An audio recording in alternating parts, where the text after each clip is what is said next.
Hoje vamos falar sobre um tema que foi muito comentado, está sendo muito comentado em 2023 e 2024, provavelmente também será muito comentado nesses próximos anos, haja vista que está em crescente evolução, tá?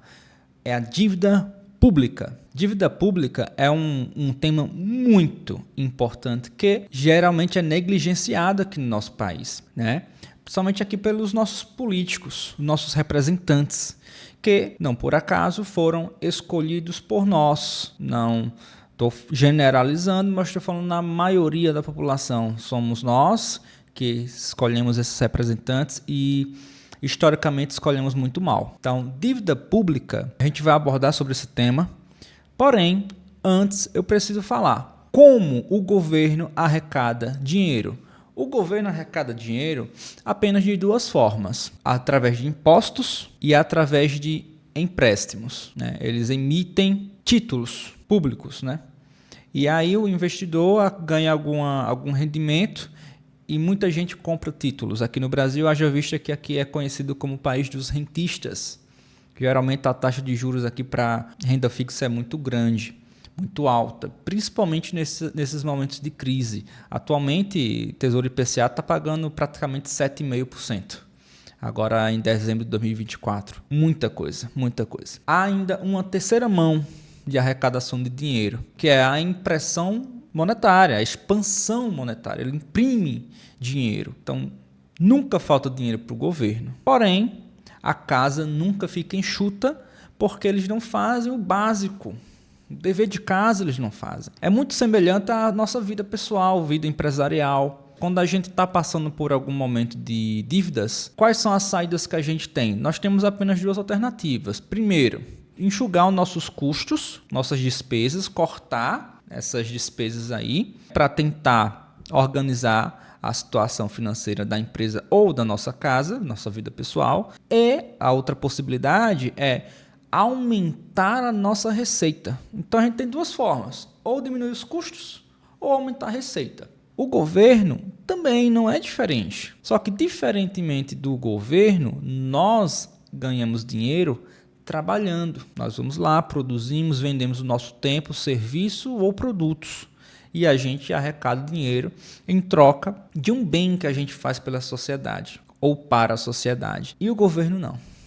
O governo, infelizmente, não tem outra forma de arrecadar dinheiro senão arrancando do cidadão, independente do país que seja, tá? Então aqui, o dinheiro do governo, na verdade, não é dinheiro do governo, é dinheiro nosso.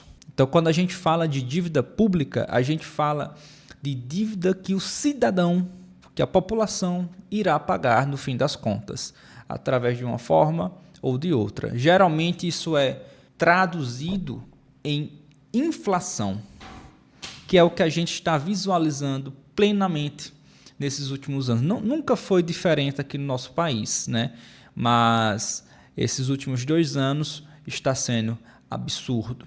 Eu acredito que vocês estão percebendo isso no dia a dia das vossas vidas, né? Então, antes da gente prosseguir aqui no vídeo, inscreve aqui no canal, dá um joinha, comenta alguma coisa. É um tema muito interessante, muito importante para o nosso dia a dia. E vamos conversar aí nos comentários, tá? Então vamos lá. A definição de dívida pública a gente já mencionou. O governo precisa de dinheiro para financiar suas atividades. Suas atividades quais são? Educação, saúde, segurança, obras públicas e etc. Né? São as atividades que eles têm, os deveres que eles têm. Então, é para isso que eles precisam de dinheiro. É por isso que eles arrecadam impostos. E até aí tudo bem. O problema é que quando eles não arrecadam o dinheiro suficiente através de impostos, ele toma dinheiro emprestado, criando a dívida pública. Então, é assim que acontece. Não é? Aqui no Brasil, em 2024, até novembro, foram arrecadados mais de 3 trilhões de reais de impostos. Recorde. No entanto, a dívida pública só vem aumentando. Por que bateu recorde de arrecadação de impostos e bateu recorde de dívida? Está batendo recorde de dívida. A nossa dívida pública já está beirando os 80% do PIB. Então, o PIB do Brasil hoje está encostado ali nos 11 trilhões de reais. encostadinho, pertinho. Então, quase 80% disso é muita coisa, são mais ou menos 7 trilhões de reais de dívidas públicas que nós iremos pagar hoje ou no futuro. Se você der a sorte de não pagar, teus filhos ou teus netos pagarão, mas alguém pagará, pode ter certeza disso. Então, como as dívidas públicas surgem? Surge quando o governo gasta mais do que arrecada, gerando um déficit fiscal. Aqui no Brasil, nós estamos em déficit fiscal consecutivo praticamente desde que houve a mudança de governo. Quase 20 anos de déficit público e teve superávit pela primeira vez em quase 20 anos aí de governo aqui no Brasil, lá em 2022. No entanto, de lá para cá, voltou ao normal, a prática corriqueira das nossas políticas públicas, que é ter déficit fiscal. Déficit fiscal é um problema, porque para cobrir esse déficit fiscal, o governo emite títulos de dívida pública, que são os tesouros, né? Tesouro direto, enfim, e vende para os investidores, que são cidadãos, bancos ou empresas. Então, os investidores emprestam dinheiro ao governo em troca de receber o valor investido com juros no futuro. Então, até aí tudo bem, é uma troca justa. O governo empresta, faz alguma coisa com esse dinheiro que foi arrecadado e no futuro ele vai devolver esse dinheiro para o cidadão com juros. Justo, é um empréstimo.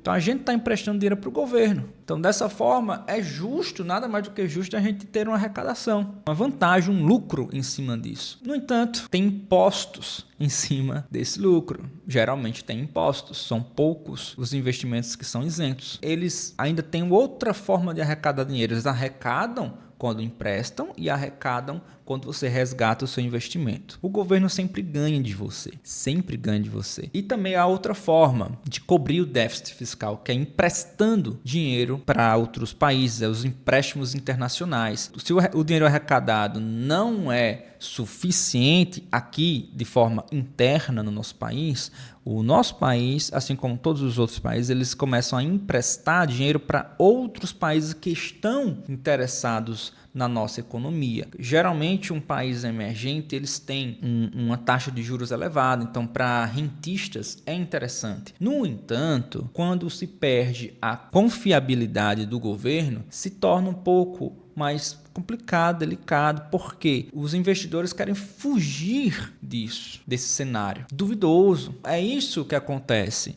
Então, o governo pode buscar empréstimos a instituições, como o FMI, Banco Mundial, criando também a dívida externa. Existem dois tipos de dívida, a dívida interna e a dívida externa. E a gente divide essas duas dívidas, que é a dívida interna e a externa, de tal forma. A interna é o dinheiro emprestado dentro do país, dentro do nosso país. Ou seja, é um dinheiro emprestado em reais, que são os títulos. E a dívida externa é um dinheiro emprestado para fora do país, em moedas como dólar ou euro. Geralmente, historicamente, o real apenas desvalorizou frente a essas moedas. Então, é uma dívida que, além de gerar os juros, ainda gera a desvalorização da moeda. Então, a dívida externa é infinitamente pior do que a dívida interna, não é? E o Brasil é cheio, ele é riquíssimo em dívidas. Então, isso é um problema para nós novamente. O que o governo faz com o dinheiro da dívida? Vamos lá. Cobrir despesas essenciais, que são a educação, saúde, segurança, aqui no cenário interno da nossa nação, ok? Financiar projetos de infraestrutura e desenvolvimento econômico. Pagar os juros e parcelas de dívidas anteriores, que a gente chama isso de rolagem da dívida. E atender a emergências, crises, pandemias, desastres naturais, etc. Só que, na prática, a gente está visualizando que não está tendo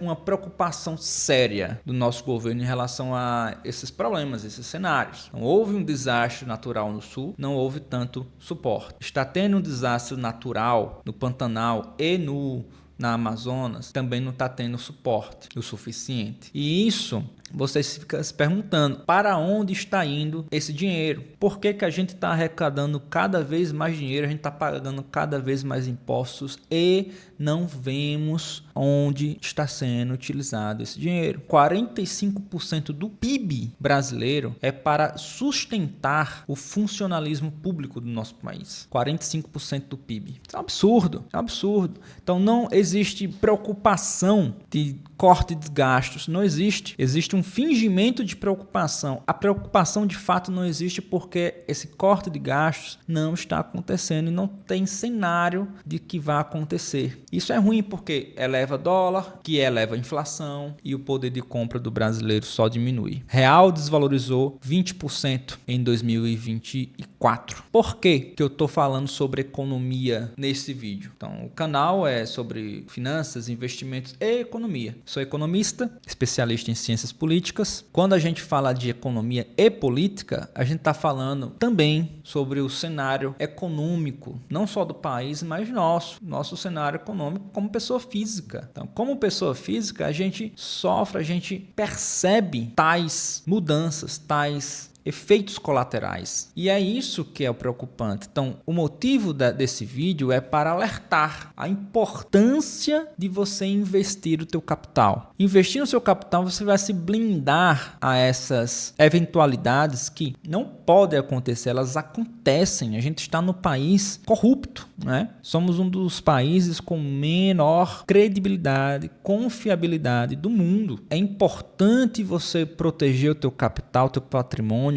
não apenas proteger, mas ter capacidade de expandi-lo no decorrer dos anos. A inflação aqui é um desastre. O que se comprava no início do Plano Real, o que dá para comprar hoje? Uma nota de R$100 na época, hoje vale menos de R$14. Então o que acontece? R$14 na época, no início do Plano Real, equivale a R$100 hoje. Então o real se desvalorizou aí quase 90% em 30 anos. A nota de R$200 foi criada há 3 anos e pouquinho atrás e ela já perdeu o poder de compra absurdamente. É equivalente a R$130 na época. Para você se blindar contra isso, você tem que aprender a investir, mesmo que seja com pouco, porque de pouquinho em pouquinho o teu patrimônio ele vai crescendo, você vai pegando gosto pela coisa. Então, aos poucos, você vai investindo mais, você vai aportando mais. E isso constrói o teu futuro, tá? Então, voltando à temática aqui. Como a dívida pública afeta todos nós? Ela impacta diretamente e indiretamente muitas coisas no dia a dia da população, né? Menos dinheiro para serviços públicos, ou seja, se o governo destina muito dinheiro para pagar juros da dívida, sobra menos para áreas como saúde e educação. E é isso que a gente vê na prática. São os hospitais públicos que boa parte do brasileiro tanto se orgulha, né? Do SUS e tal. No entanto, a gente vê no dia a dia filas e filas e filas nos hospitais, faltando medicamento, pessoas falecendo na fila sem ser atendidos, greves e greves em hospitais. Na minha cidade mesmo, quase todo ano tem greve no hospital por falta de pagamento, né? Então, isso é preocupante. Você vê esses impactos, esses efeitos colaterais acontecendo na realidade, no dia a dia do brasileiro. Aumento de impostos é outro efeito colateral. Quando a dívida pública começa a afetar todos nós, aumenta-se os impostos, que nem eu falei lá no início do vídeo. Ou diminui os gastos ou aumenta a receita. E o nosso governo atual está focado em aumentar a receita, ele não está preocupado em diminuir despesa. Então, você tendo em mente tais circunstâncias, você tem que começar a se blindar, tá? Então, juros altos, a gente vê que os juros só estão crescendo. Em 2020, 2021, em algum momento chegou juros, taxa Selic na casa dos 2%. Não me lembro agora exatamente qual foi o mês, mas foi entre 2020 e 2021.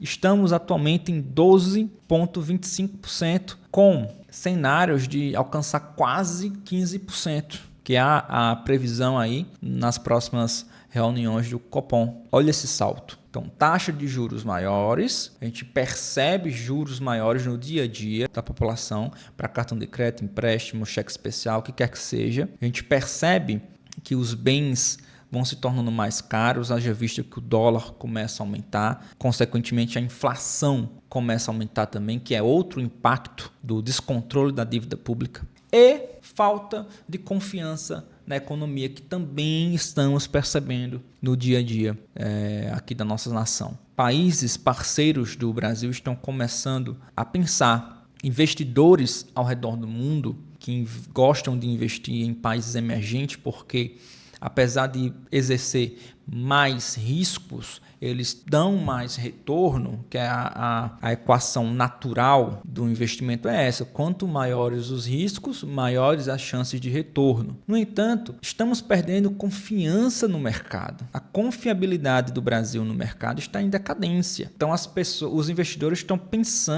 começando a pensar em tirar o dinheiro do Brasil e colocar em países emergentes semelhantes, como o México, por exemplo. Então a gente vê que muitos investidores estão saindo do país hoje. Está tendo muita retirada de capital no Brasil, de investimento externo. As pessoas estão começando a querer dolarizar suas carteiras ou apenas tirar mesmo aqui do Brasil porque não existe confiança. Então vamos fazer um passo a passo aqui do que acontece na prática, no início até o final. Vamos lá. O governo gasta mais do que arrecada. Isso gera o déficit fiscal. Esse déficit fiscal, para o país começar a pagar esse déficit, ele começa a emitir títulos ou empréstimos. Pega dinheiro emprestado para cobrir o déficit. Com isso, começa a surgir os pagamentos de juros. O governo usa parte da arrecadação para pagar os juros e o principal da dívida. No entanto, se o governo não consegue pagar a dívida integralmente, emite novos títulos para financiar a dívida anterior,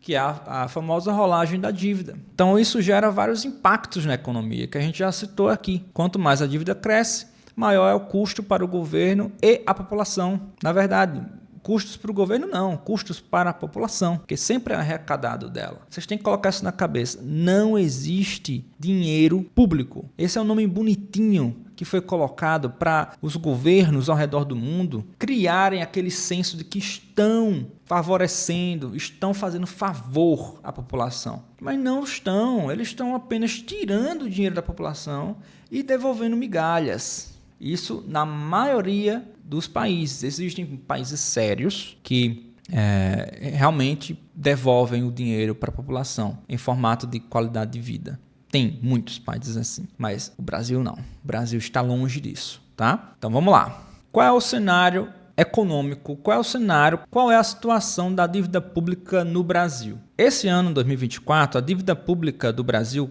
ultrapassa os 6 trilhões, chega perto dos 7 trilhões ali, tá? Representando aí cerca de 78 e alguma coisa por cento do PIB, né? Ou seja, para cada R$1 produzido no país, mais ou menos 78 centavos está comprometido com a dívida. Então, como não consegue pagar essa dívida, fica refinanciando essa dívida.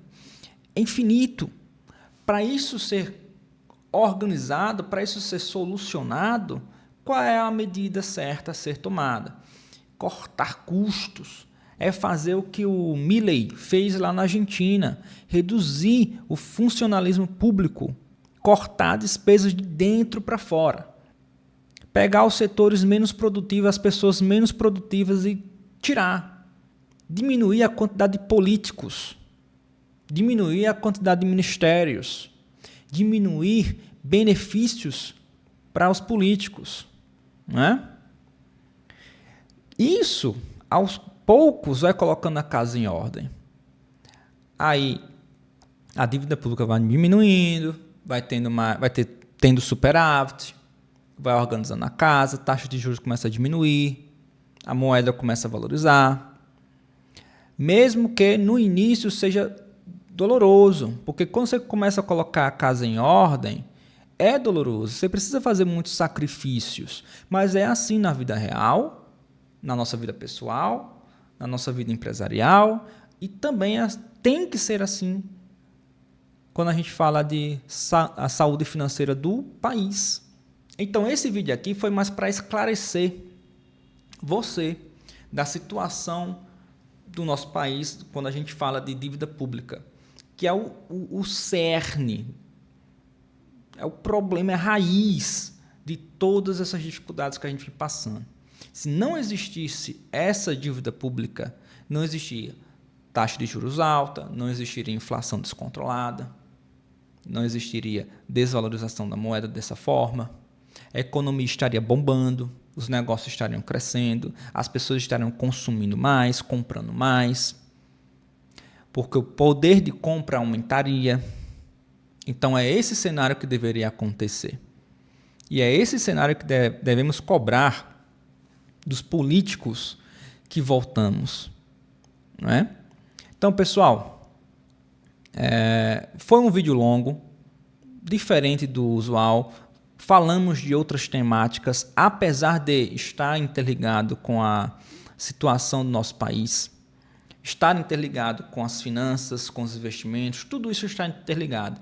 A economia é o centro dessas temáticas. Tudo gira em torno da economia. Tudo.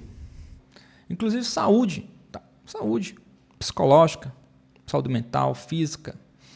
Tudo isso, a depender do problema financeiro do país, afeta muito a saúde da população. Pode ter certeza disso. Não estou exagerando quando eu falo isso. Então vamos lá. Compartilhe esse vídeo para alguém que precisa saber desse problema. Compartilhe esse vídeo para uma pessoa que não pensa dessa forma. Não tem problema nenhum. Compartilhe isso contra a pessoa que é do contra, que vai contra os seus ideais. Compartilhe com eles. Compartilhe com pessoas que são a favor também, seus familiares, amigos, colegas de trabalho, enfim. Se inscreve no canal se você já não é inscrito. Compartilhe, comenta e curte. Dá um joinha aí. Isso vai ajudar demais a esse conteúdo chegar para mais pessoas. E até o próximo vídeo, pessoal. Valeu, valeu.